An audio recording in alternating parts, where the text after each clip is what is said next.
Vamos imediatamente dar início, já com algum atraso, como sempre, à nossa primeira mesa, e eu vou chamar o ministro Bresser Pereira e o economista Ricardo Bielchowski, que são os dois expositores, para darmos início. Sem nenhuma delonga, vamos dar início.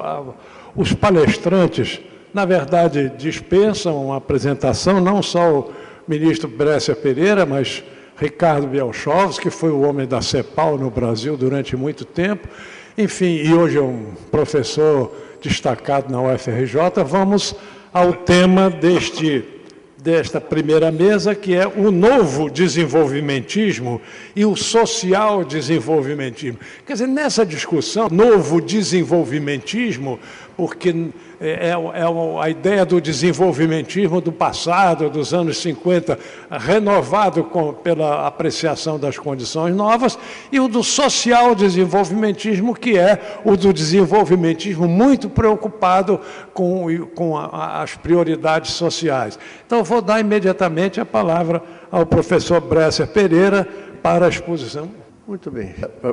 Para debater aqui o novo desenvolvimentismo, a primeira coisa que é muito importante, que eu demorei a entender, é que há três sentidos para a palavra desenvolvimentismo. Em primeiro lugar, ela é uma forma de organização econômica e política do capitalismo. Há duas formas de organizar o capitalismo.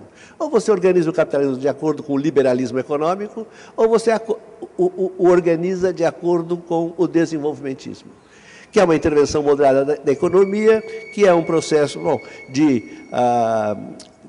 nacionalismo econômico, que é um processo de coalizão de classes, envolvendo empresários produtivos, industriais e os trabalhadores.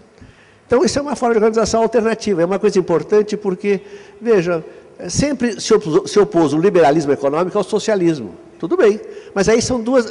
Mas aí é a mesma coisa que opor o capitalismo ao socialismo, essa é a melhor coisa. Continua a haver uma alternativa capitalismo-socialismo, mas isso é um outro quadro. Agora, dentro do capitalismo existe uma alternativa: liberalismo econômico, desenvolvimentismo. O capitalismo nasceu desenvolvimentista. Nasceu desenvolvimentista na Inglaterra mercantilista, na França mercantilista, na Bélgica mercantilista. Foram os três primeiros países que fizeram a sua revolução industrial e completaram a sua revolução capitalista. Segundo, uma ideologia. É uma ideologia associada ao nacionalismo econômico e é uma alternativa também nesse ponto. E é uma ideologia nacionalista, mas que tem a grande vantagem de não ter o pecado do nacionalismo étnico, que é apavorante. Bom, isso que é importante, e é uma teoria econômica. É um sistema teórico. Em termos do que é o desenvolvimentismo realmente existente, quer dizer, forma de organização do capitalismo, é uma coalizão de classes, a prioridade para o desenvolvimento econômico, o papel do Estado, garantir a competitividade das empresas nacionais competentes, isso é muito importante. Eu sempre me lembro de um paper, que eu li lá nos anos 70, de um marxista alemão, acho que hoje ele está bem mais manso, Leda, chamado Altvater. Ele fazia parte do grupo do Capital. E ele, então, escreveu um paper em que ele dizia que o papel fundamental do Estado capitalista era garantir as condições gerais necessárias à acumulação de capital. É isso. Quer dizer, essa é a primeira condição. Quer dizer, se o capitalismo é o sistema econômico baseado na acumulação de capital ou no investimento, quer dizer, e o Estado tem que fazer isso, e tem que fazer isso principalmente, quer dizer, não só garantindo a propriedade de contratos, como querem os liberais, é preciso fazer isso, não só investindo na infraestrutura, todos estão de acordo, mas também garantindo uma taxa de câmbio de longo prazo satisfatória para que eles possam investir, senão não vai haver investimento.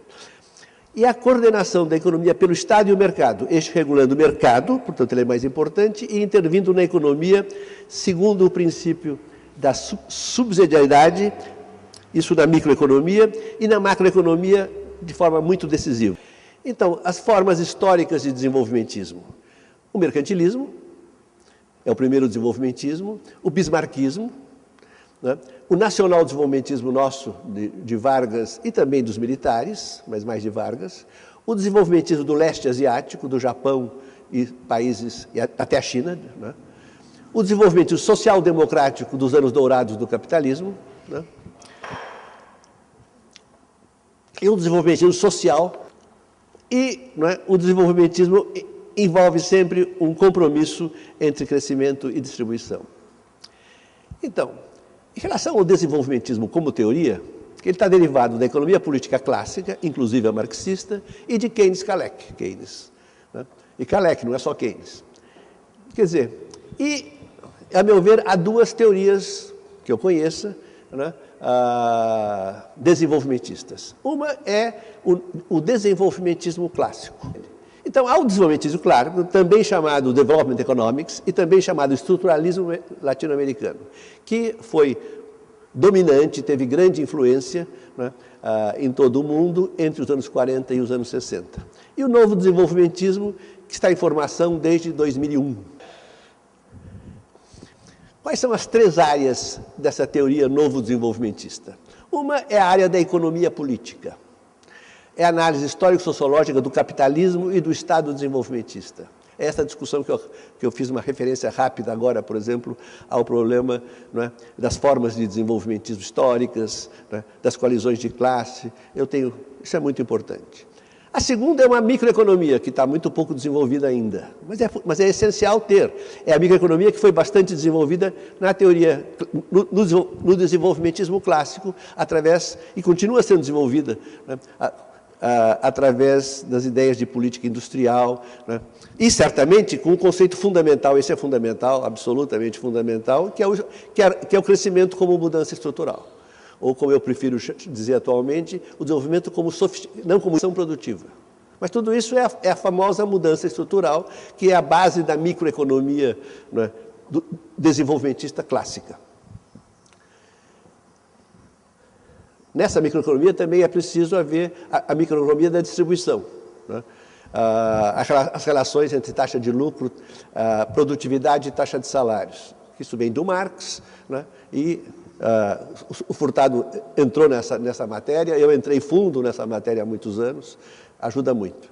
E, finalmente, a terceira coisa que tem nesse desenvolvimentismo, nesse novo desenvolvimentismo, uma macroeconomia já bastante elaborada em papers e 3 livros. O primeiro foi Macroeconomia da Estagnação, que analisava o Brasil, depois foi Globalização e Competição, e, finalmente, agora é esse que está saindo no Brasil, Macroeconomia Desenvolvimentista.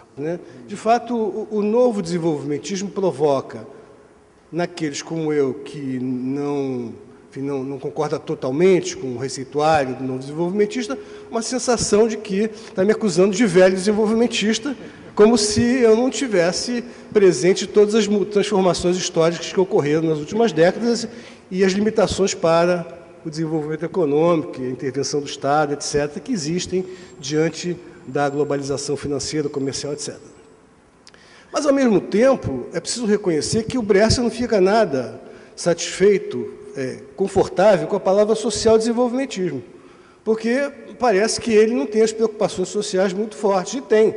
O Bresser, como todos nós, é a favor de salário mínimo, o Bresser é a favor do estado de bem-estar social, não é? O Bresser, enfim, entende que a hegemonia financeira impõe um tipo distributivo terrível, né? O Bresser é a favor de uma mudança, uma reforma tributária progressiva. Poxa, então, não é muito... quer dizer, eu entendo o desconforto, que às vezes, as duas expressões, né? Mas, enfim, elas estão aí assentadas e o meu objetivo aqui nessa mesa é muito mais ver as proximidades e levantar algumas perguntas e questionamentos em relação ao receituário que o Bresser comanda, porque ele é apenas um de muitos, enfim, novos desenvolvimentistas. Agora vamos às muitas convergências e algumas divergências. Eu vou enumerar aqui 8 proximidades. As políticas redistributivas de redução da pobreza são um elemento comum A maioria dos desenvolvimentistas via... Não a todos, viu? Mesmo dentro da sua corrente, nem todos, né? Você, digamos assim, é à esquerda dessa corrente, né, Bessa?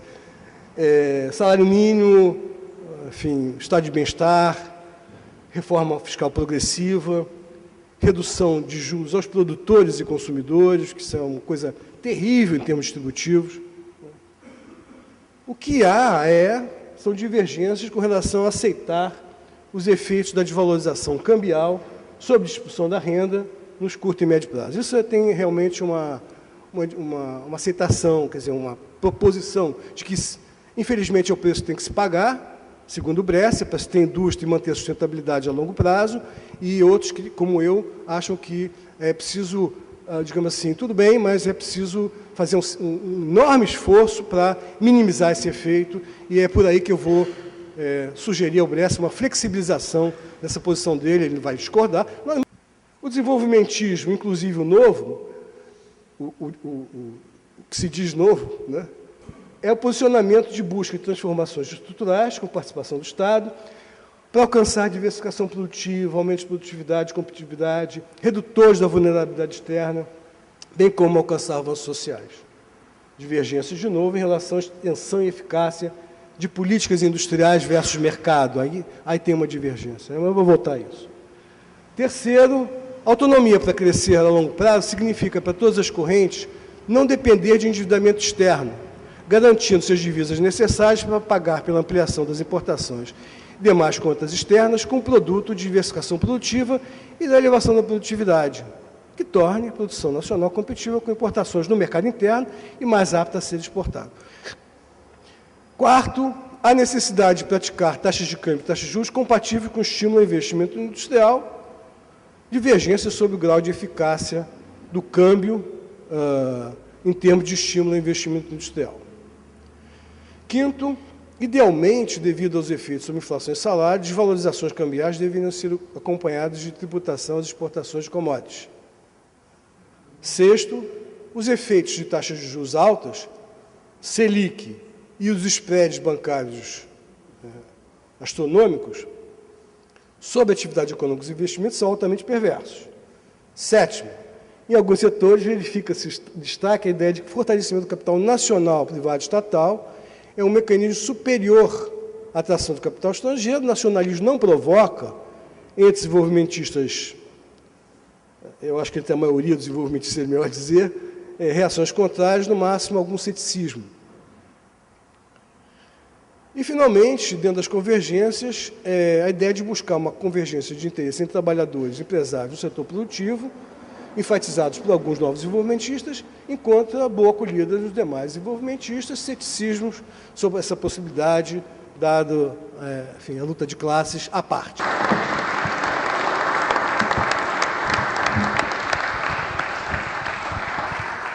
Obrigado, Ricardo Belchor.